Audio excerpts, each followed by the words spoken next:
Welcome to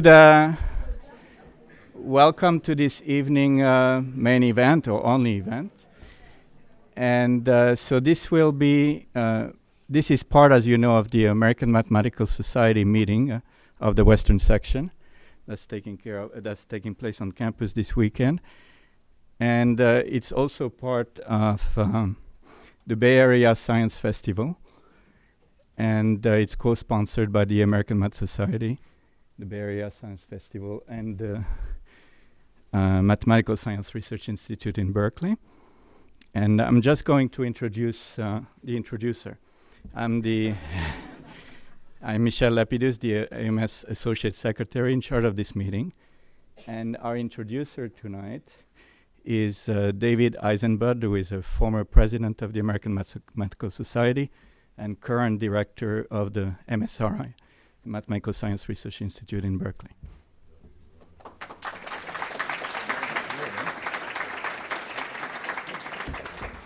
It's my great pleasure tonight to introduce Jim Simons, a dear and now old friend. He's going to talk about luck, and I want to talk about luck too, and I'll start with a sort of personal story. My father, Leonard Eisenbud, was a physicist and joined the physics department at Stony Brook in 1957, just 1 year after it started. Stony Brook is a great place now, but it had growing pains, and at one point the math department was in such terrible shape that the provost felt he needed to have a committee of outsiders to find a new chair, and that no one in the department would do, so they went searching for an outside chair. Various people applied, and my father was on the committee that was to make the choice. And they made some pretty questionable choices, among them this inexperienced young guy, Jim Simons, who'd never done any administration before and really was too young for the job.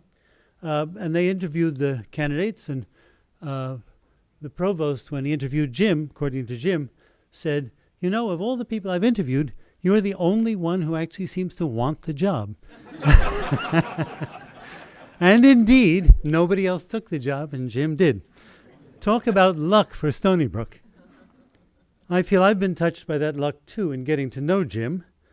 PhD from Berkeley in 1958 with Bertram Costant, whom I saw in the audience a moment ago.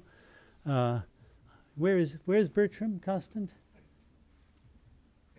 Somewhere around, unless he left again. 61. Oh, your Wikipedia entry is questionable. He was the winner of the AMS Veblen Prize in 1976. Is that the right date? He discovered that minimal manifolds can have singularities starting in dimension 7. Not such an obvious construction. Now very famous for Chern-Simons theory, which is applied in math and physics in all kinds of unexpected ways.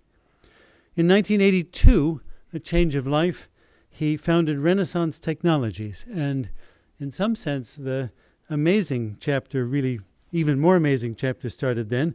He did nothing but use math and a lot of talented people's work to become one of the richest men on earth, and has now been sharing his wealth and his luck with the rest of us who are here.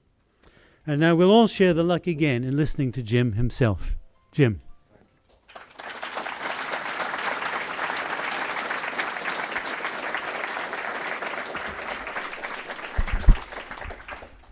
This is a high thing. Okay, I guess you can hear me. Thank you very much for such a nice introduction. So I'm going to kind of talk about my life and its various peregrinations. Some of it about math and some of it about common sense and some of it about good luck. And then I'll take some questions if there are any. So I always liked math when I was a little kid. I didn't think of it as math, just numbers and having fun. But I discovered Zeno's. So this is proof of my thoughtfulness as a child. I discovered Zeno's paradox at about 4 years old, not knowing it was anybody's paradox or not knowing what the word paradox meant. But I learned from my father, to my horror, that a car could run out of gasoline. And I said, well, shouldn't run out. You could use half of what you have, and then you could use half of that, and then you could use half of that, and you'll never run out. And it didn't occur to me that you'd never get anywhere either. But on the other hand,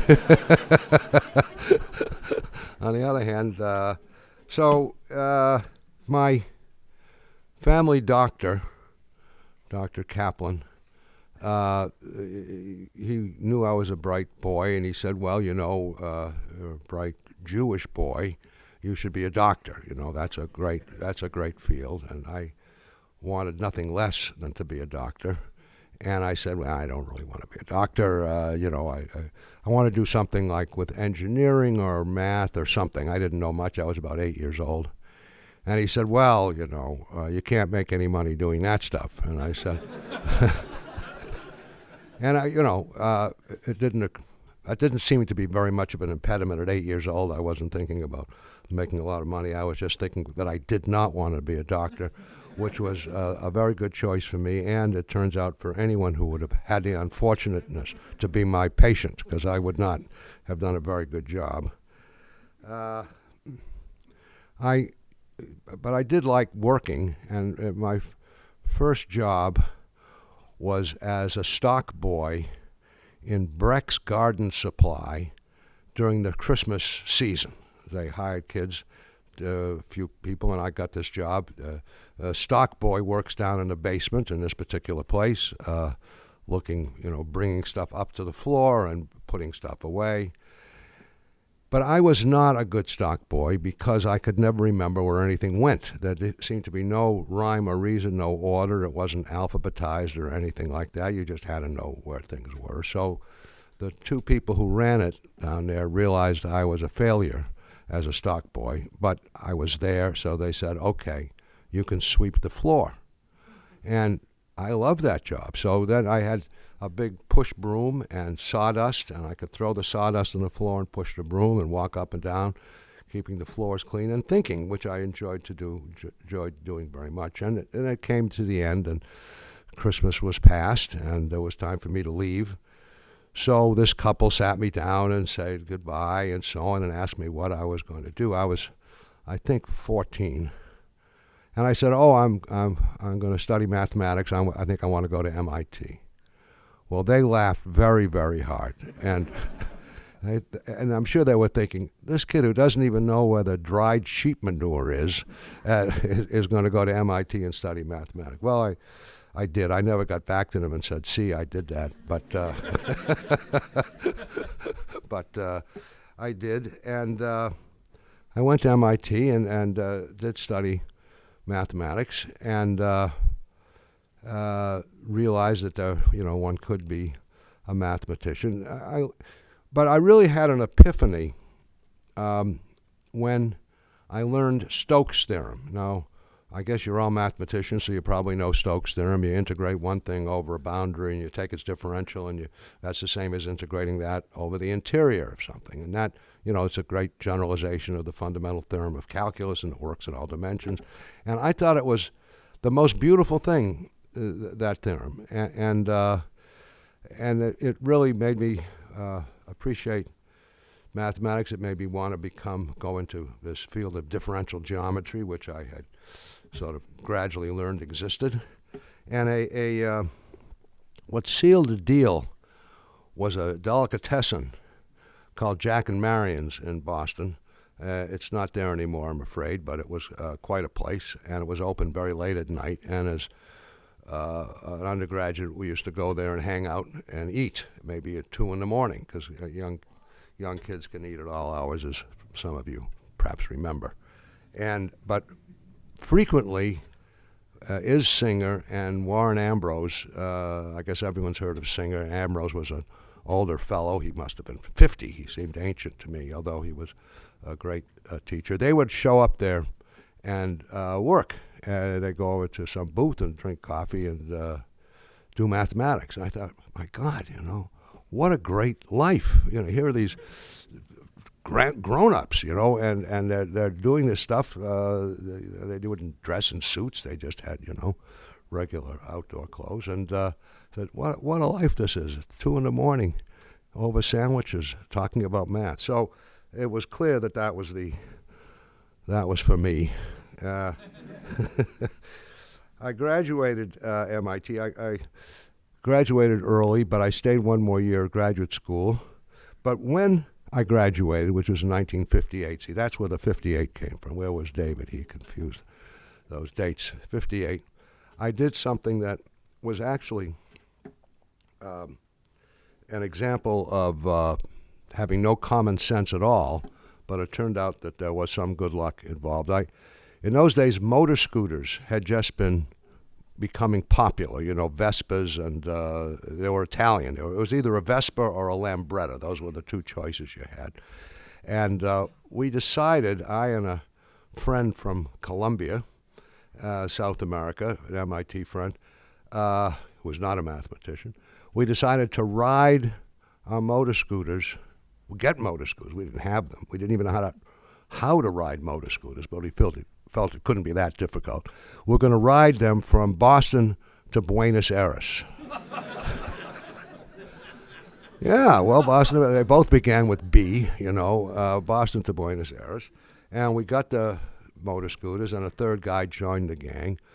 And we did get halfway. We got to Bogota, and that took 7 weeks, and I at least almost died. I came extremely close to death. I think I never told my mother that. If my mother had had the slightest idea of how dangerous that trip was, she wouldn't let me go, but for some reason she did. And so I got there. Now, one of the themes of this talk is how important partners are and people that you work with. And so this fellow, this Colombian boy, and his friend subsequently became my first partners in a business venture, which I'll get to in a minute. But so it was lucky on that account, but it showed little signs of common sense. Anyway, I spent 1 year at MIT as a graduate student. They thought I'd been at MIT long enough that I should go to Berkeley and meet Chern, the great geometer of the day, and get a proper education in differential geometry, since that's what I seem to like. So I went there, and I got a nice fellowship. I went to Berkeley. The only thing is that Chern did not go to Berkeley. Chern was coming to Berkeley that year. That's why they said I should go there too. But Chern, perhaps knowing I was coming, decided to go somewhere else for that year. I guess he was on sabbatical or something. So I didn't see Chern. But I worked with Costin. Someone told me Bert Costin was here. Is he here? No, he's not here. I think maybe you didn't really see him. But anyway, I worked with a fellow named Bert Costin. But the first thing that I did when I got to Berkeley, or very early, was, I got married, actually. I got married within a month of getting there, and there was a wedding, and we even got wedding presents, and so which were cash. So we had some money, and I thought, well, it's just lying there. We should invest it. I didn't know anything at all about investing, but I knew that one could invest money. So I went to Merrill Lynch, and I was, now I was 21 years old, and said I wanted to open an account, and there were 2 stocks that I thought would be just terrific, and I wanted to buy these stocks. Well, I said, okay, and I bought the stocks, but I'm an impatient guy, and after a month, nothing happened. They didn't go down, they didn't go up, they didn't go anywhere, so I was bored with that thing. So I went back and said, isn't there something that's a little more lively and that I could, you have any ideas? And oh, yeah, he said, the soybeans. You should buy soybeans. And I had heard of soybeans. I'd never eaten one myself. It turns out perhaps most people haven't ever eaten a soybean, but pigs eat them in great quantities, and cows and so on. But I said, well, what does that mean exactly? He said, well, you buy 5,000 bushels. That's a contract. It's a futures market. Our guys tell us soybeans are going through the roof. You make a lot of money. I said, okay. So I bought 2 contracts of soybeans, and they did. They went up. I was making money. They went down. I was losing money. I sold them both. I got nervous. Then I bought 1 contract. Meanwhile, I was going back and forth from Berkeley into San Francisco early in the morning to watch the soybean market. And, early was, 8 o'clock in the morning already. I was out. I mean, that was very early for a graduate student. And after a couple of weeks, I came to the most sensible conclusion of my life, I think. I said, I'm either going to write a thesis or trade soybeans, because you couldn't possibly do both. And I came to that realization at a good point. I had a very small profit. I said, okay, I'm closing out the profit. And it was years before I ever traded a soybean again, although the occasion did arise. So then I went and worked on it. I mean, you couldn't do both. You couldn't write a thesis and trade soybeans. Anyway, I couldn't. So I did write a thesis, and it was a very gratifying experience. I wrote it. I'm sorry Bert's not here.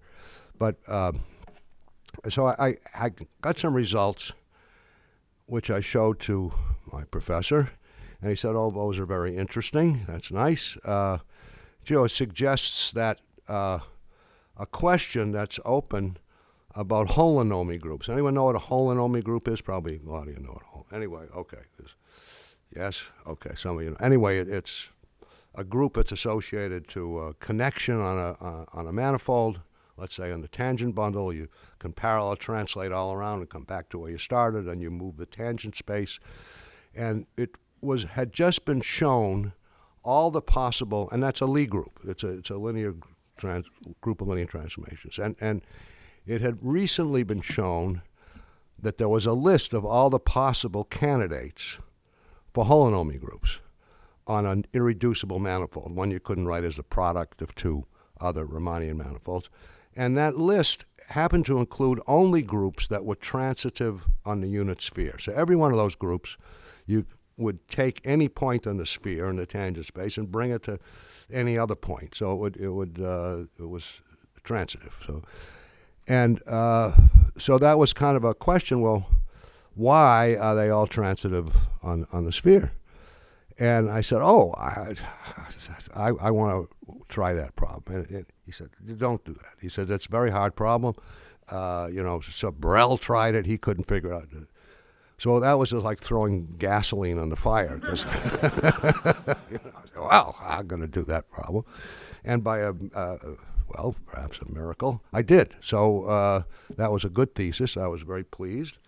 I'd had some interactions with Singer along the way because he was interested in that problem, and we talked about it a little bit, or wrote to each other. And so then they finished that, and they hired me, and I went to MIT and became a Moore instructor.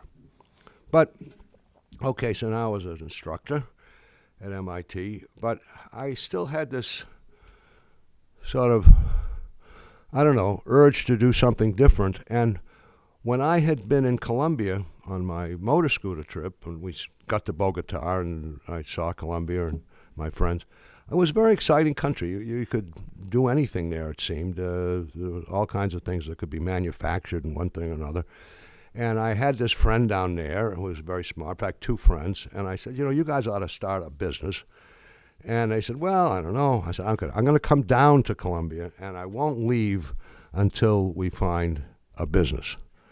And not that I had any money particularly to invest in this business, so it turned out I did have a little bit. And I stayed there 2 weeks. We found a business. They said they were going to do it. The father of one of them put up half the money. I said, okay, I'll scrape, and my father and I put up a little bit of money. And then I went back to MIT after those 2 weeks, and of course it took a little while for all that to take place. But I decided after that first year, this is so exciting. I'm going to move to Colombia and work in this factory, in this place. It was another nutty idea.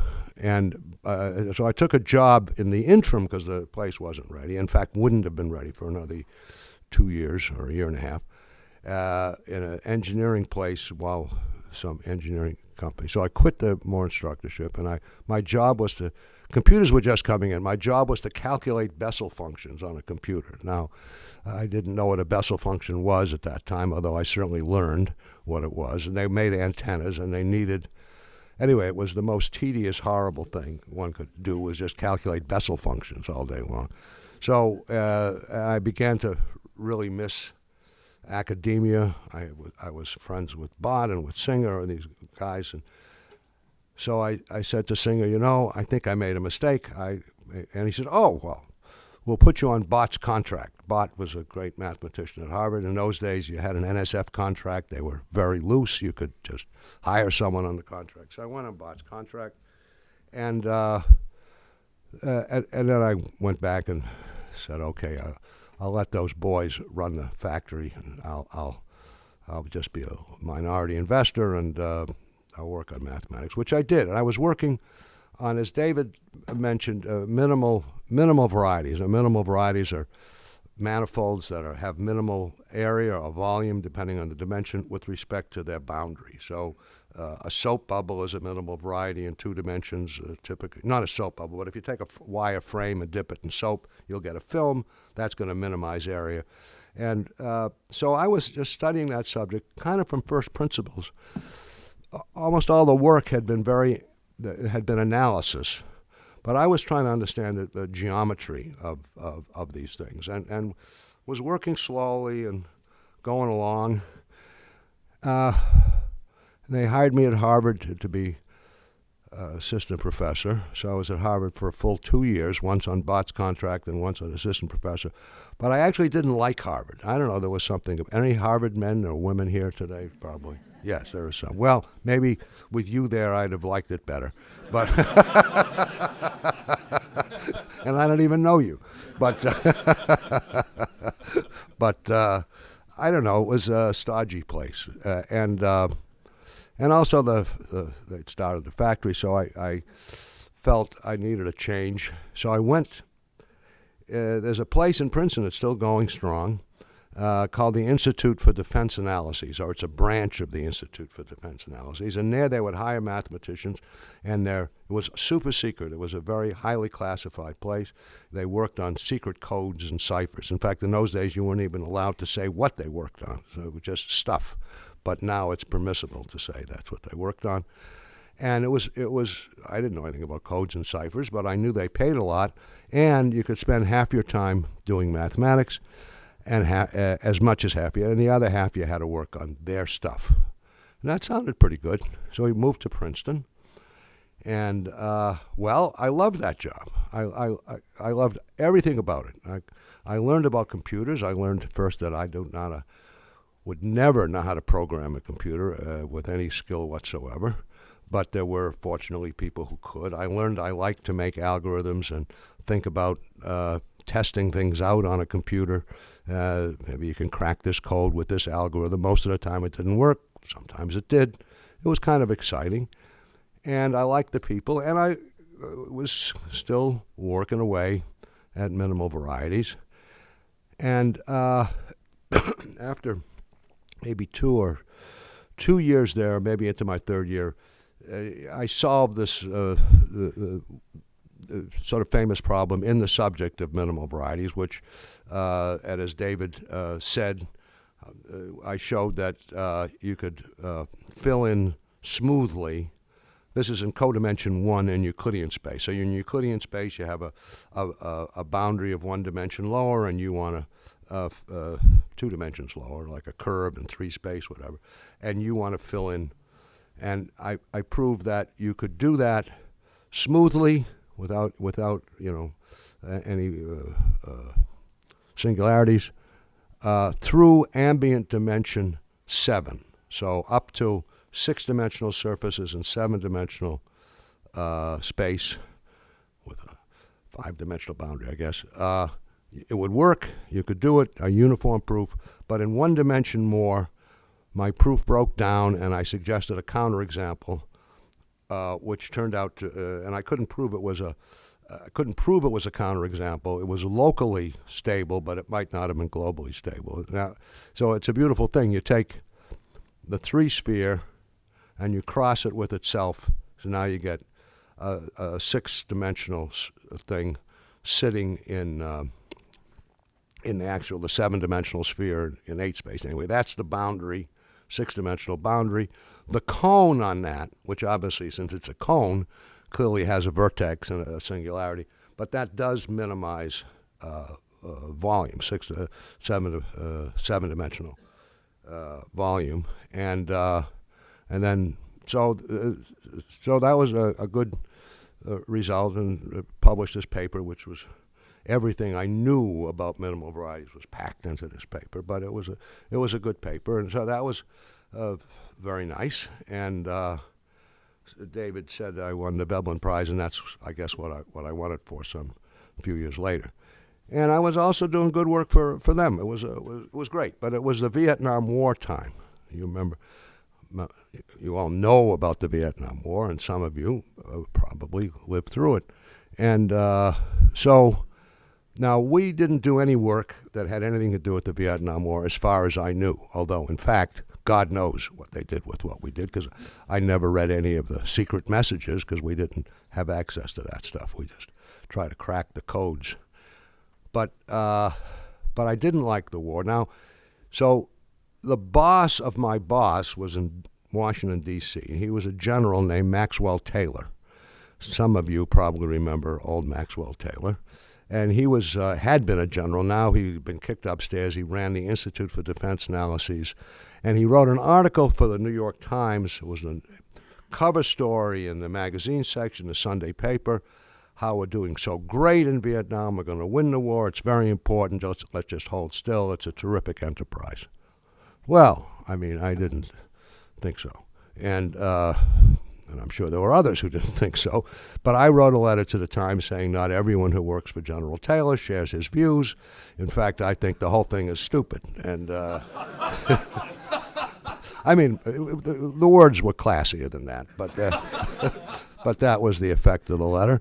And they published that letter eagerly, I'm sure, because, no one said anything. I didn't hear anything from my superiors. I heard plenty from my friends, but okay. But then, a few months later, a young guy came, sought me out. He told me he was a reporter for Newsweek magazine. I think it still exists, but in those days it was one of the two big news weeklies, that and Time magazine. He's doing a story in Newsweek magazine on people who work for the Defense Department who are opposed to the war. And he said, I don't have many takers, 'cause, but I wonder if I could interview you. Now, I was 29 years old. No one had ever asked me for an interview before. And I thought, oh, sure, of course you can interview me. So he interviewed me. And, so the bottom line was, I said, well, the rule at IDA is you have to spend half your time at their stuff, and you can spend half your time at your own stuff. And my algorithm now is that I'm spending all my time on mathematics, and when the war is over, I'll spend an equal amount of all my time at their stuff, so I'll make it all up and say that's what I'm doing. That's what I'm doing. Yeah, exactly. Oh, ho, ho, ho. Because, and it wasn't even quite true, but it was close to being true. Anyway, then I did the only intelligent thing I had done that day. I told my boss that I gave this interview. It would have been even more intelligent if I told him before I gave the interview, but I didn't. I told him afterwards. He says, you did? He said, well, what did you say? I said, well, I told him about my half and half proposition and so on. He said, oh, he says, I have to call Taylor, his boss. So he called Taylor. My memory is a little faint on this point, but I think he may have called him in my presence, or maybe I had to leave the room. But it seemed like only a microsecond before he told me, you're fired. And I said, my title is permanent member of the the permanent member of this outfit. How can you find? He said, well, it used to be a temporary member. He says, I'll tell you the difference between a temporary member and a permanent member. He said, a temporary member has a contract, and a permanent member doesn't. So I didn't have a leg to stand on. They may have given me a week's severance. I don't remember what the deal was, but they were probably more generous than that. Anyway, there I was. I didn't have a job. I had a wife, 3 kids, and no job. But I wasn't, I had proved this theorem. I knew I could get an academic job, and so I wasn't, terrified at the prospect. It was all kind of exhilarating, actually, being fired. I think it's good once. You shouldn't make a habit of it. You shouldn't make a habit of being fired, but once is perhaps salutary. Anyway, I did get, as David said, this offer at Stony Brook to be chair, and I thought that would really be fun. As I've said before, I thought it would be better to be the firer than the firee. And the department was not strong. They had a great physics department at that time. It was a very new university. And I had a wonderful time building a department. And I met Frank Yang, the famous physicist who was there, and we became friends. And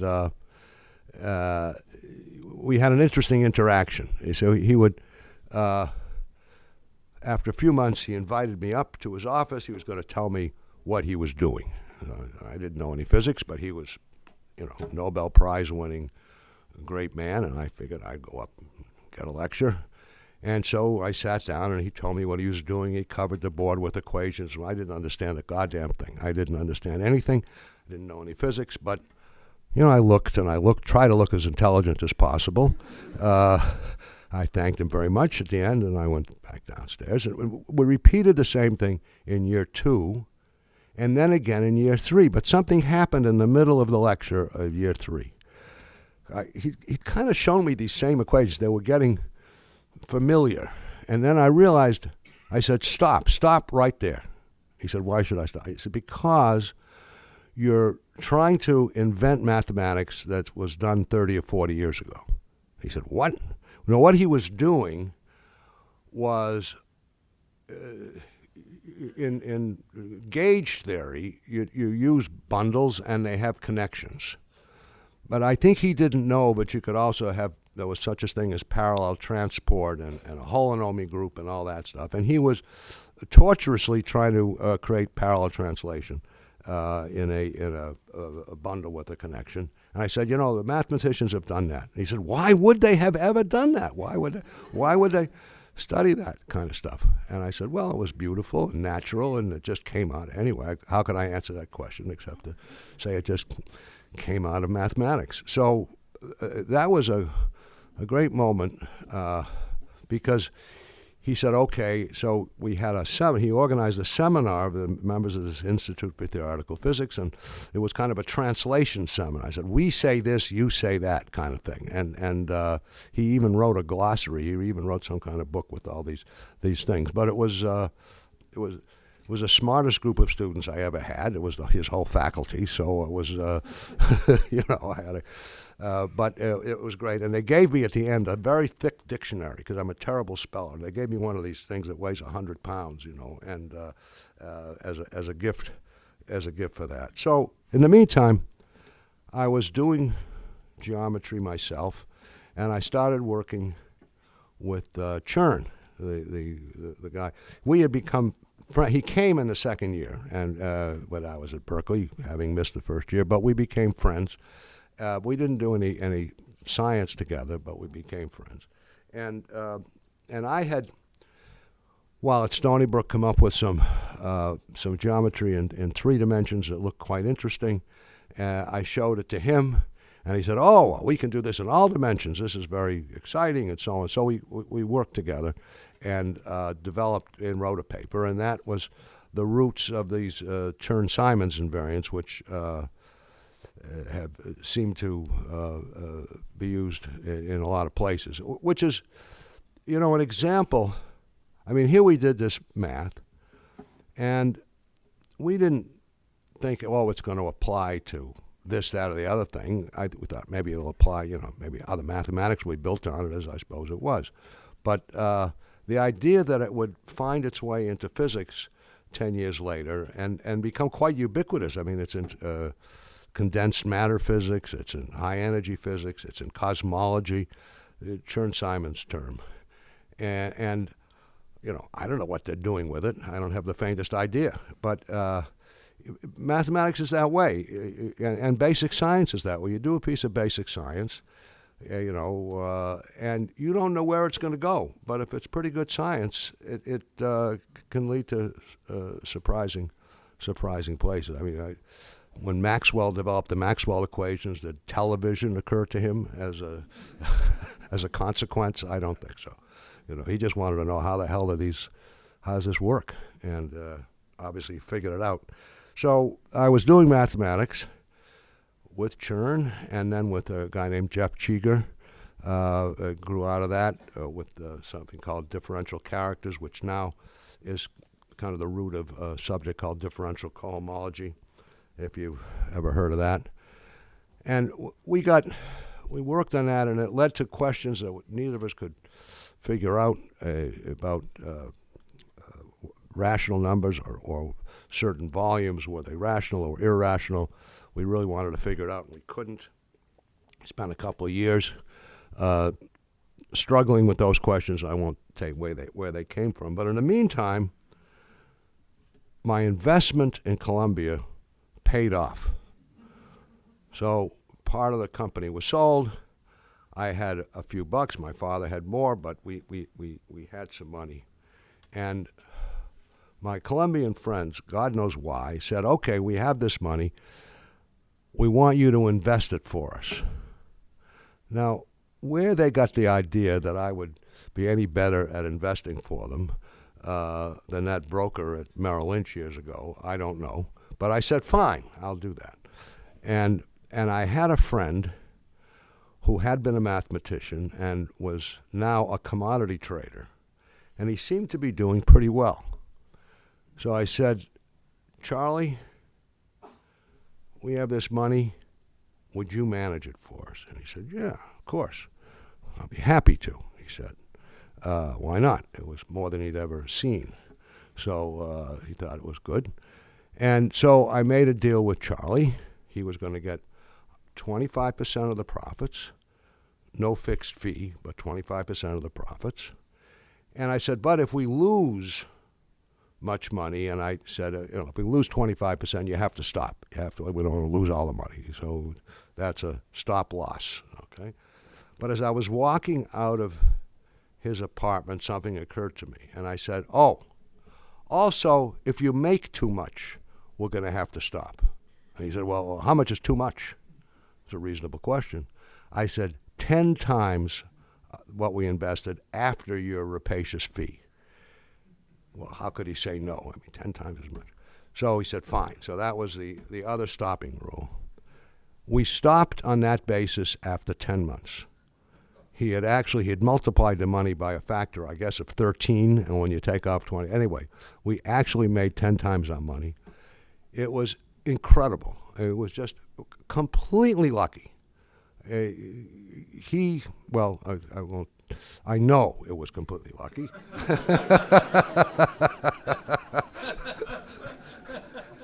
But there it was. So now I really, had some money, and I had followed his work.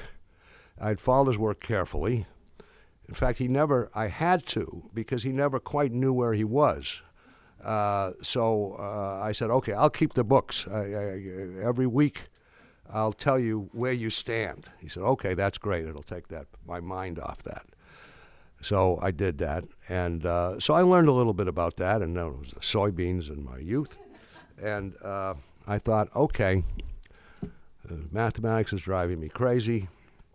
I had recently gotten divorced. I was on the wrong side of the first wife. I was involved with another woman who turned out to be my second wife and my present wife. And I was frustrated with the work, so I thought, I'm going to go into business and be a trader. And I did. I did do that. And I started doing some trading, and that was working okay. I got some investors. I brought in a guy from IDA. He was the best cryptanalyst in the world. He was a wonderful model maker and so on. I don't know if any of you have ever heard of the Baum-Welsh algorithm or the EM algorithm. Anyway, it's a famous algorithm in statistics. He was the Baum of Baum-Welsh, so he was a very smart guy. And I said, I'm looking at these commodity charts. Actually, it was currencies that we were trading, and they seem to have some shape to them. They don't look random to me. So maybe we could make some models. And he said, okay. But it turned out, and we did. We made a model, and it looked like it was going to be okay and to trade. But we were doing fundamental trading, and he hated the model building. He said, but he loved the fundamental trading. He loved reading the newspapers and reading the tickers and the news tickers and getting ideas. And it turned out he was, for a while, very, very good. So we put the models aside for a while, and we traded. And we did very well. We did very well. But it was a gut-wrenching experience. One day you walk in and you think you're a genius. Oh, my positions are in my way. Look, and the next day you walk in and they're against you and you feel you're a dope. How could I have done what I did, and so on. There was no rhyme or reason. It was just, you put your finger in the air and you try to sense which way the wind is blowing. I'll tell you one story to illustrate the craziness. So it was a time when gold was going up. Gold had been you couldn't buy or sell gold, and finally you could, and the price was rising, and it was rising, and we had a deal where Lenny Baum and I, where we'd each have our own account. I was the boss, but we each had our own account. And in our own account, in fact, we both bought gold. We were supposed to be independent, but we both liked gold. The gold was going up. It started at $200 and $300 and $400, $500. It got to $500, which by today's standards would be like $1,500 or $1,800. And I said, this is a very high price. I'm getting out. And I sold my half. But Lenny, I think you should. No, you don't know how high this is going to go. You can't. This is going to go very, very high. I said, okay. So he stayed. It was $600. It was $700. It was $800. It got to $800. That day, I happened to be talking to a friend of mine on the phone who was a stockbroker, and in fact, he was my stockbroker. And I said, "How are things, Dick?" And he said, "Oh well, they're fine. This morning, my wife Lucy came into my closet and cleaned out all of my old tie clasps and cufflinks, and went downtown to sell them." They were gold. See, I said, "Well, are you having a hard time in your family? Why is she?" Your wife said, "Oh," he says, "she's a jeweler." I said, "Yes, I know that." So he said, "So she only has to stand in the short line." I said, "What do you mean, the short line?" He says, "Don't you know that people are lining up and standing for hours selling their gold?" I said, "No, I didn't know that. Thank you very much." We had a phone in those days. If you picked it up, it was a different phone. If you picked it up, you went right to the floor of the commodity exchange. And I got Lenny in the office, and I put the phone up to his ear, and I said, "Lenny, sell the gold." In fact, and he said, No. I said, "Lenny, I'm the boss. Sell the blankety blank gold." I was more emphatic than that. He said, all right. So he sold the gold. Maybe it was $810. Oh, but he was mad. And the next day, we came in, and it opened at $830. And he said, I told you. By the end of that day, it had dropped 25%. It was down to $600, all in one day. And it never, of course, went back up. So that is an example of common sense and very good luck. The good luck. If I hadn't called my stockbroker the day I did, Anyway, they held on to that gold. It went back to 200 after a while. We would have ridden it all the way down, I think. And so it was just plain luck that I had. But it was at least common sense that I thought, if everyone in the world is trying to sell their gold, how long can it be going up? There is such a thing as supply and demand. So there it was. So that was what it was like to be a fundamental trader. It was stomach-wrenching. So Jim Axe, I got Jim Axe, who was a very well-known algebraist, to come and work for us. And he was interested in the models that Lenny eschewed. And he got a good computer programmer, and we built some models. And he showed that the models would use for currencies would work for all commodities. And we were on our way with models. And, we kept fundamental trading, but more and more we were trading the models. And finally, it took about 8 years. The models were good enough, and we went to all models. And then we started the company. This was a forerunner. We started the company called Renaissance Technologies, which has been going ever since. And it has 300 people. It has 90 PhDs. And it's 100%. It's 100% models, and it's been remarkably profitable for a long time. And other mathematicians came in to help. I don't know if Elwyn Burlekamp is here. Maybe some of you know Elwyn. Henry Laufer joined us, and they each made important contributions. So it has been remarkably successful. So people say, well, what's the secret? And well, there are a lot of little secrets, because the way this works, you have a lot of smart guys, and they keep inching away and getting a new idea here and a new idea there, and you pile them together, and soon you have an awful lot of little ideas that are independent of each other, and you can make some progress. But I think, so people say, what's the secret sauce? But the secret sauce was really, in the first instance, having very smart people working for the firm. We were academics ourselves. We had an idea of who was a good scientist and who wasn't, and we brought in and continued to bring in excellent people, not just mathematicians, but computer scientists, statisticians, experimental physicists, astronomers. We got 4 or 5 astronomers who are good. They look at data.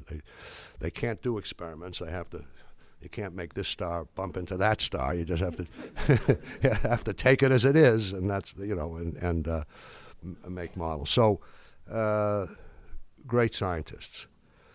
We built a terrific infrastructure. The computer guys are wonderful. So we take in, I think it takes in 9 terabytes a day of data comes into that outfit. And it all gets stored and organized and dished up to the researchers and so on. So it's a great infrastructure. It's an open atmosphere. Everybody knows what everybody else is doing. And every week there's a research meeting. If you've had a good idea that you think it's going to go somewhere, you present it. If it looks good, it goes to a small meeting. People vet it more carefully. But there aren't little groups working in the dark. Oh, this is my little system, and I want you to use it. So, and that's the best way to do science, I think, in a collaborative manner. Sure, you don't immediately, the first time you have a thought, you don't run down the hallway saying, I have a thought. But, you test it out a little bit. But so I think that's a very good way to do things. Everybody has a piece of the profits. All the senior people own part of the business, and that, I think, is good too. So we have very little turnover. And we trade everything worldwide. We trade everything. It runs 24 hours a day. Not 7 days a week, but I guess 5. And the only rule is we never override the computer. No one ever comes in any day and says, the computer wants to do this, that's crazy, we shouldn't do it. You don't do it, because you can't simulate that. You can't study the past and wonder whether the boss was going to come in and change his mind about something. So you just stick with it, and it's worked. So, well, so obviously I made money, And in 1974, with my wife Marilyn, we started a foundation, charitable. We'd been giving money away. Marilyn thought, hey, we should have a foundation. So we had a foundation. And it was a one-woman foundation. It was in her dressing room, and she had a little box with the records and so on. She studied accounting. She was actually a PhD in econometrics, but she didn't know anything about accounting. And so she took a night course in accounting. And I put something on the door of her dressing room. There was a wonderful cartoon. It showed a medieval setting, a big castle with a tower, and someone was standing on the tower addressing the multitudes below. And one of the multitudes people said to his neighbor, and to think he started life as an accountant. So, so she studied accounting, and we built up the foundation. Initially, we gave money very broadly to social causes, to universities, to a variety of things. But in 2004, which is just 10 years ago, we decided to just focus on basic science, and other kinds of giving that we did were done outside of the foundation, and the foundation grew. And it's very good. It's a good foundation. We have a large project on the causes of autism to try to understand that. It's really a lot of genetics and neuroscience. We have less applied things in various aspects of life science. We have a math and physical science program, in fact, that David Eisenbud, who's sitting right there, helped organize for us. So we have various kinds of grants and programs and one thing or another.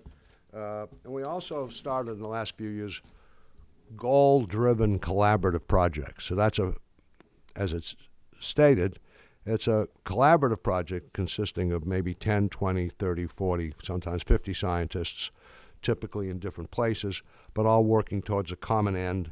We have one on the origins of life, which is an underfunded thing.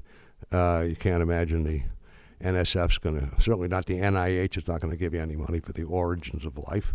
But it's really fascinating, and that's a project. We have a project called Many Electrons, which is sort of a material science, condensed matter physics, trying to model the clouds of electrons inside materials.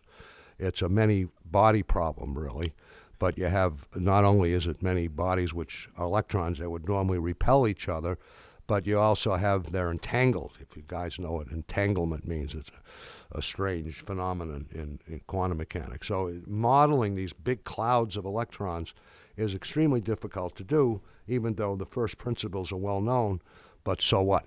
And so that's a project, and that's going quite well, actually. We have a project in microbial oceanography, studying all the interactions between the myriad of microbes in the oceans, and a number of other things. So it's quite a vibrant foundation, and I think maybe some people here have been beneficiaries. Anyone gotten a grant from us? Yeah. Oh, you're all in the first row. Okay. I didn't realize that. Okay, well, I mean, I knew some people here got grants. So we give all kinds. Oh, but someone way back there. Why aren't you in the first row with these beautiful girls? So that's the foundation. Now, actually, under less than wonderful circumstances, I went back to my older age and to do mathematics again. And in 2004, we lost a son. We lost one of our sons, and that was obviously very sad.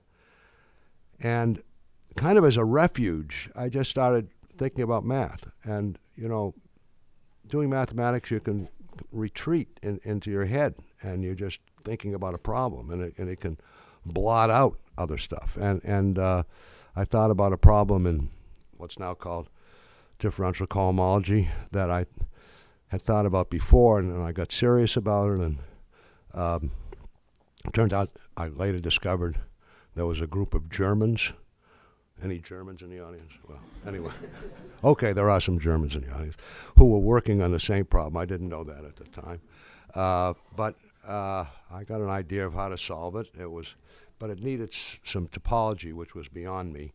And I spoke to my friend Dennis Sullivan, who probably you've heard of, who's a great topologist. And together we solved this problem. We beat out the Germans. They were very nice Germans, actually. They came over and they had some other results that we didn't have and so on. And so it was all very collegial, but nonetheless we beat them. And so that was gratifying. And since then I've written a couple of other papers with Dennis. So I'm back in a small way doing some mathematics. So I retired from Renaissance in 5 years ago, 2009, and I'm the chair, so I go to a monthly meeting, but those guys are doing a wonderful job. Peter Brown and Bob Mercer, who came out of IBM 20 years ago, and they ran the speech recognition group for IBM, and they came, and then they kept bringing members of their group to Renaissance, and now they're running the company. So, and I've just been focusing on the foundation. In fact, one of our I mentioned the other programs, the basic science program, but we have a program called Math for America in New York City, which John Ewing, who was formerly the head of the executive director of the American Math Society, who was here. There he is with his wife Janice, and John runs that program, and it's a very successful program of getting competent teachers and rewarding them in the New York City schools and now in the state schools as well. And so that's what I do. So I gave a similar talk some years ago, and my wife said, "Well, you ought to end the talk with your values." And I said, I remember, I think we were in the car. And I said, "But I'm not sure I have any values." I don't know what my values are exactly, but I said, "Well, but I have some guiding principles. So we'll call them guiding principles, which I, looking back, I think I've probably followed. So I have 5 guiding principles. I'll happily tell you. So one of them is don't run with the pack. Try to do something that's original. Well, of course you want to do something original, but sometimes it's in math or in science in general, everyone's kind of running to solve the same problem, do the same thing. If you're really fast, maybe you're going to be the winner. But it's better, I think, probably you're not going to be the winner. But if you can sort of do an end run around things, think about something that other people aren't thinking about, that's a pretty good way to do things. Now, I've partnered with a lot of people, and I think that partnering with people is terrific, but you want to partner with wonderful people. And the names I've mentioned, Chern and Sullivan and various people, John Ewing, they've been really outstanding people, David Eisenbud, outstanding people. And you can leverage your own efforts and you sometimes get, partner up with people who are smarter than you, but that's fine. And but just have good choice in partners, and I think I've always tried to do that. A third principle is be guided by beauty. Now, you all are mathematicians, and mathematics is beautiful, and you know when an equation is great or an idea is very pretty and so on, and that's a wonderful aesthetic to follow. But it's not just true in mathematics. There are aesthetics in other enterprises.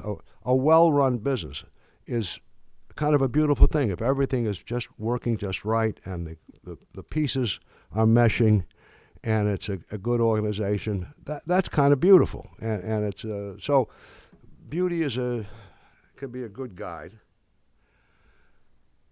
The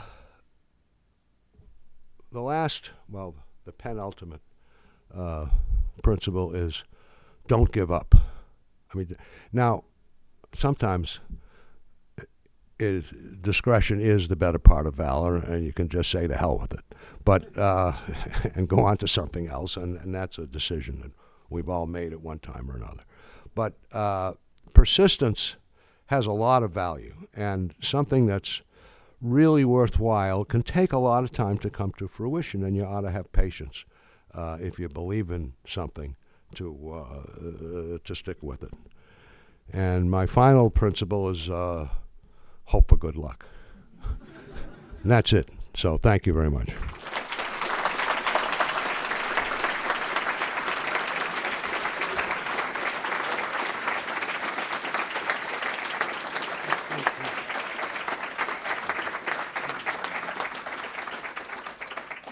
We have a few minutes for questions, so the floor is open. Okay, who has a question? All right, there's one there.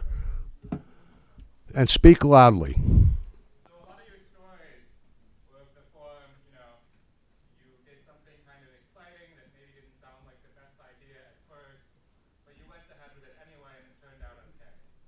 So I would like to know if you have any wisdom to share about when not to do something.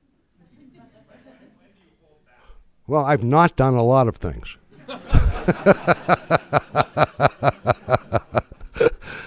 So the question is, when do I have any wisdom about when not to do something? And well, I don't think I have any wisdom on that anyone else. It looks like a room full of sensible people, and you probably can, you've had a lot of opportunities to say no, and in particular, being head of a foundation, you really need to know how to say no because if you well, anyway, I was going to tell a joke, but but I won't. Okay, another question. Yeah.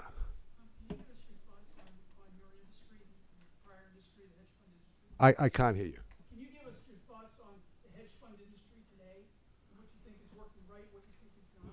Okay, my thoughts on the hedge fund industry today.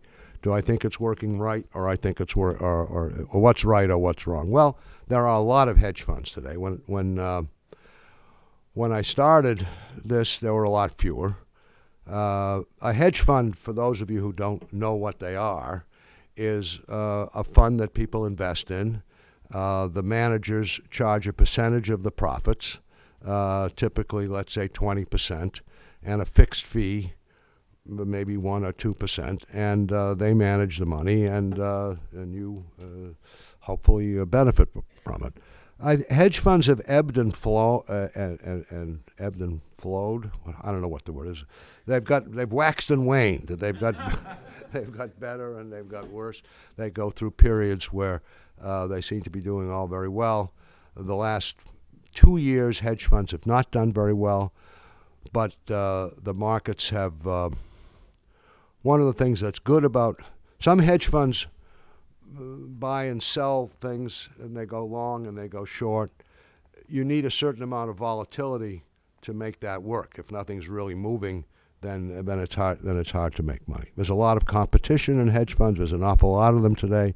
So I think probably as a whole industry, it's not as successful as perhaps it was when there were fewer. But there are certainly some good hedge funds, and they come in all stripes.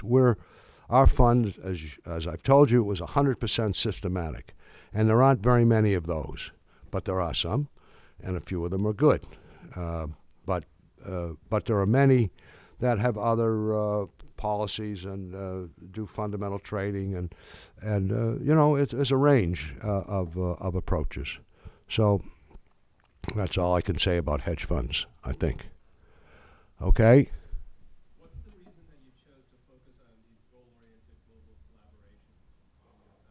What's the reason? On these collaborative, goal-driven things? Well, it's not our only focus. It's shaping up to be about a third of what we'll do, of what we're doing, and it's not there yet. I find it challenging and enjoyable. It's our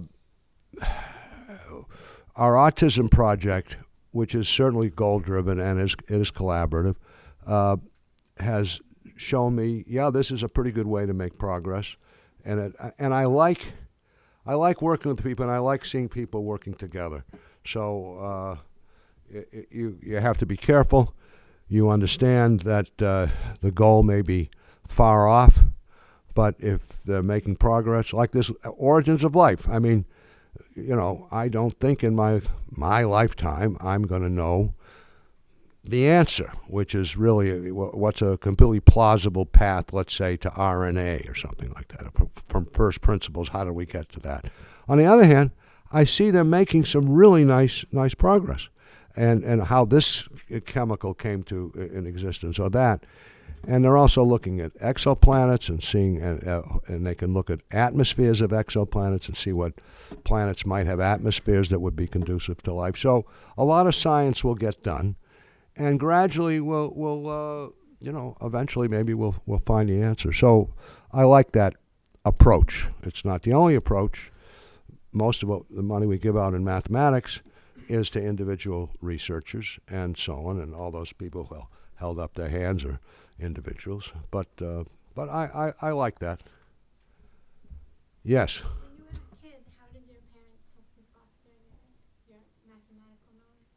When I was a kid, how did my parents help foster my mathematical knowledge? That's the question. And the answer is they didn't.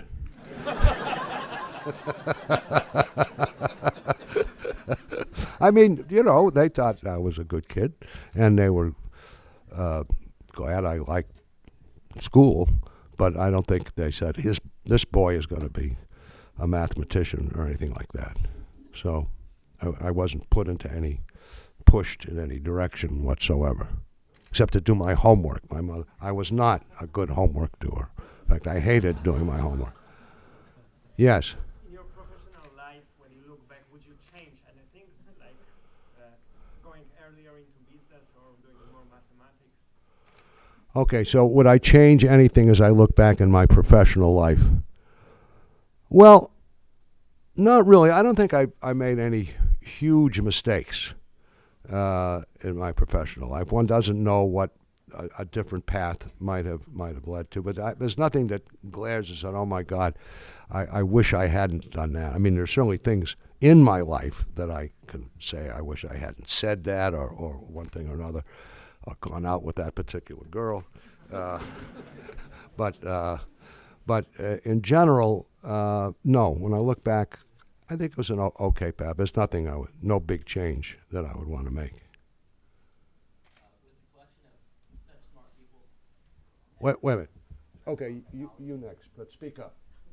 With the collection of such smart people at Renaissance Technologies, and for all the years that you've been working there, I would think that, on one end, you guys try to make profit, and there's a lot of secrecy involved with your algorithms. But I would think that you probably came across a lot of potentially interesting knowledge or new science.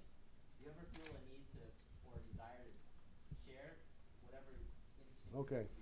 Okay, that's a good question. The question is at Renaissance, where the algorithms that they develop and the ideas are very proprietary and not, you can't patent them or copyright them because people will just take it over and you just be in lawsuits all the time. The question is, if we're developing this kind of new science, would we have any wish to sort of share it with the general public in some sense or other? And the answer is no. No, but that's not meant as a joke. There isn't anything that these guys have done that of such generality and power that it's a shame that the world doesn't know it. It's a very powerful group of people who can focus on data and get some very good results. But there's nothing that's so general that it would really need to be shared with the world, as far as I know. Yes? What do you think about math education in America? And can you tell us about where the MFA program came from and your thoughts on math education Yes. in America? Yes. Okay. The question is, what are my thoughts on math education in America? And my thoughts are it needs to be better, as probably most of you realize. So kind of the background. I got interested in this because when I went to Berkeley to be a graduate student, I was the beneficiary of a National Defense Education Act fellowship. Now, only the old folks here have probably ever heard of the National Defense Education Act, but when Sputnik went up in 1957, the whole country went into spasm. And the Congress said, oh my God, you know, the Russians are going to beat us. They'll be on the moon throwing vodka at us soon. We can't get our satellites up. They got theirs up. We need to strengthen the scientific enterprise in the United States. And they did. They created the National Defense Education Act. They beefed up the National Science Foundation. When I got because I quarrel with John about this, but I'm going to give the statistic anyway. When I got my PhD in 1961, I think there were fewer than 100 people in the United States, certainly 100 Americans, who got PhDs in mathematics. 10 years later, there were 1,400.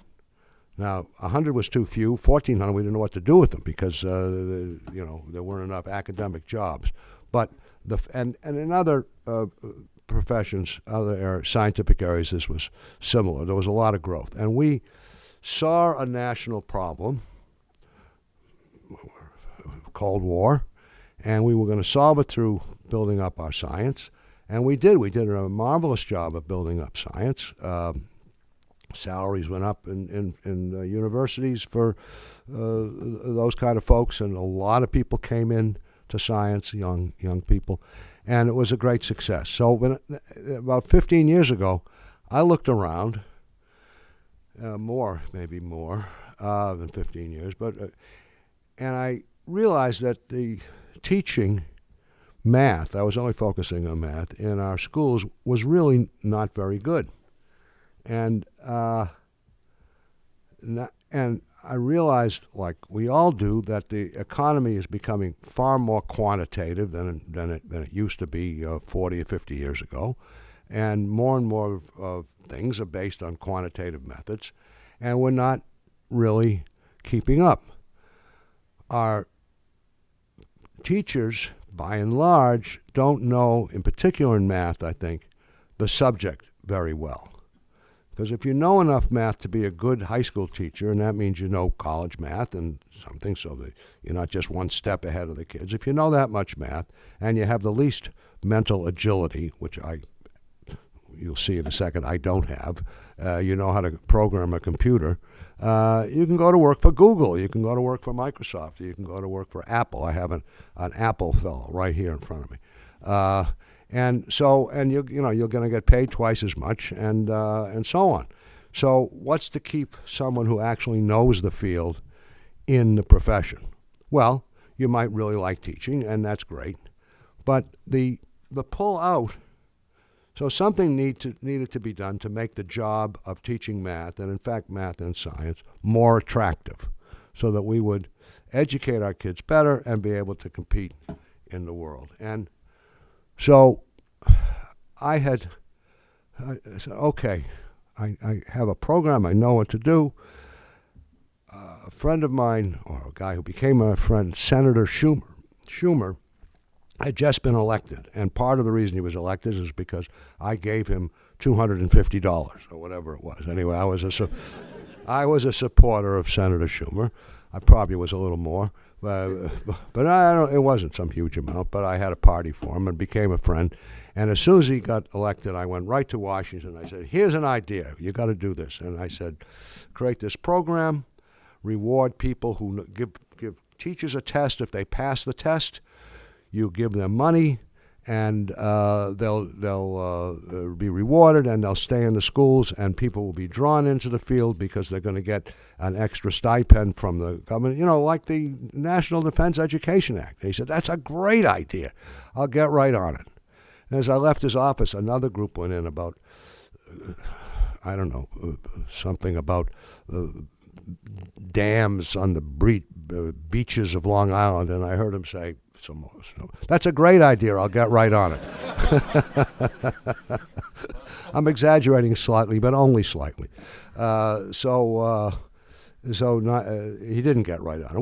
We had a few conversations about it, but nothing was going to happen as a federal program.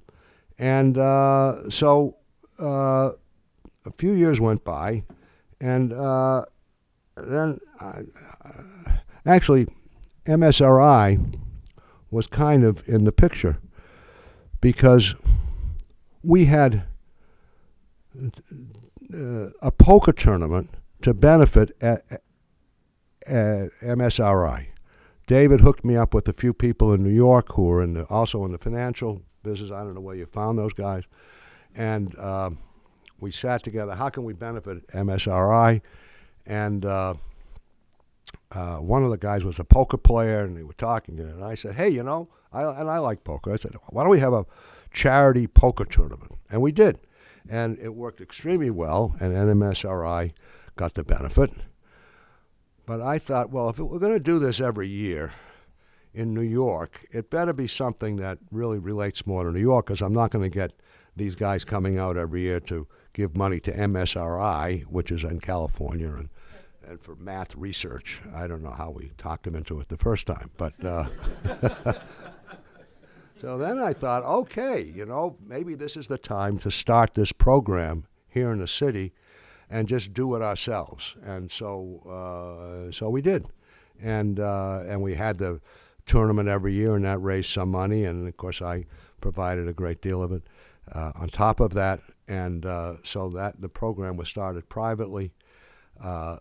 2 years ago, the state of New York took on to do the same program outside the city as we're doing in the city, and they're building up. We have 800 teachers of now math and science in New York City. Next year it'll be 1,000, and that will be 10% of the math and science teachers in New York will be part of this core of really knowledgeable, committed teachers. They all get extra stipends and so on, and the state's doing the same thing. And we're hoping that other states in the country will take on. The federal government is in a state of paralysis, and it's probably better to work through states. But it's a long haul. That's a very long answer, I'm sorry. And maybe I'll take one more question. Okay. As a former math student, math educator, what is your opinion of Bourbakism, which was certainly a powerful movement in mathematics in the 20th century? You mean Bourbaki? Yeah, Bourbaki. Do you guys know about Bourbaki? You know about Bourbaki?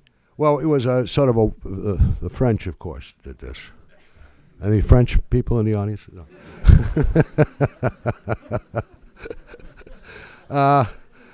They wanted to codify, all of, in the United States and England, we have common law, tradition, and the traditions grow up, and you go by various court cases, and that becomes the law, and one thing or another.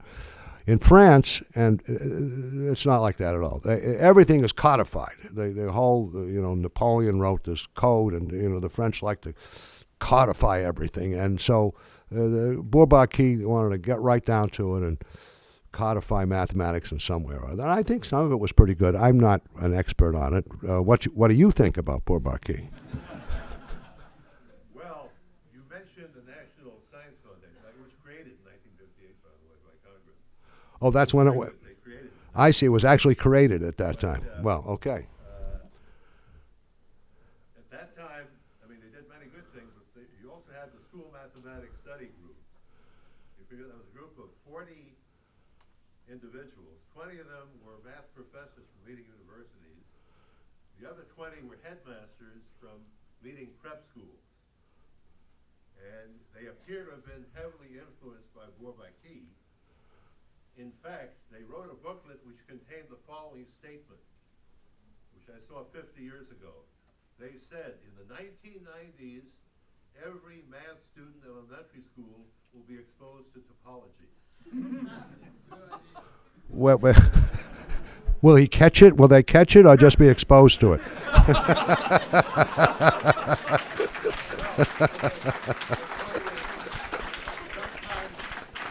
money is not always well spent. There's no question, and I'm sure the federal money is not well spent, and my Republican friends think not a penny of it is well spent. But I think some of it is. Anyway, I think we have to stop. David is going to throw me off. I am indeed.